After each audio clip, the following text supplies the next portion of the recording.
কেউর মনে এটা মত রাখিও যে অন্য কোনো বিষয় আছে, কেউর কোনো বিষয় নাই, বরাবরই ওসি সাহেব এটা আমাদের বাগান এরিয়ার ভেতরে, যদিও এটা রাস্তাতে হয়েছে, তো যেহেতু এটা বাগান এরিয়ার ভেতরে হয়ে যাওয়া ঘটনা।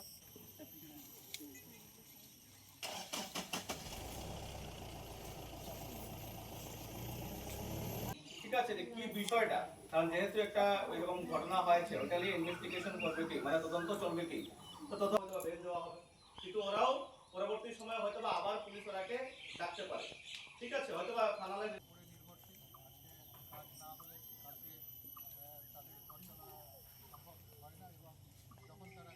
জাজ করবার অধিকার আছে। পুলিশ 100 বার এটাকে সঠিক তদন্ত করবে। যতক্ষণ পর্যন্ত তদন্ত করে সঠিক দোষীকে নাই পাওয়া যাবে, ততক্ষণ পর্যন্ত এখানে আমরা যারা মানুষ হিসাবে আমাদের দায়িত্ব কর্তব্য যে আমরা সঠিক জিনিসটাকে সবার সামনে উঠাই করে রাখবো। যারা দোষী করেছে ওই দোষী যেন শাস্তি পায়। ঠিক আছে, তার জন্য ওসি সাহেব কিছু বলবেন সবার সামনে। গতকালকে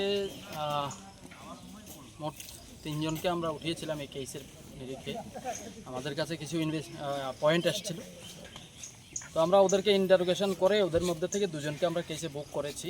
তো এই বিষয় নিয়ে এলাকায় মানে চা শ্রমিকদের মধ্যে একটা মিসআন্ডারস্ট্যান্ডিং হয়েছে, চা শ্রমিক ভার্সেস বাগান কর্তৃপক্ষ।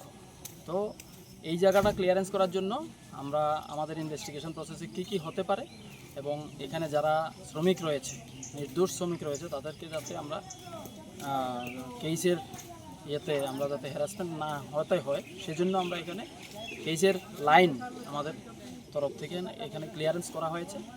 এই ব্যাপারে আমরা ওদেরকে আশ্বস্ত করেছি। আশা করি আমাদের ইনভেস্টিগেশন প্রসেসে শ্রমিক এবং বাগান কর্তৃপক্ষ থেকে এবং লোকাল যে সমাজসেবীরা আছে ওনাদের পক্ষ থেকে আমরা সহযোগিতা পাবো, সেজন্যই এখানে আসা করব।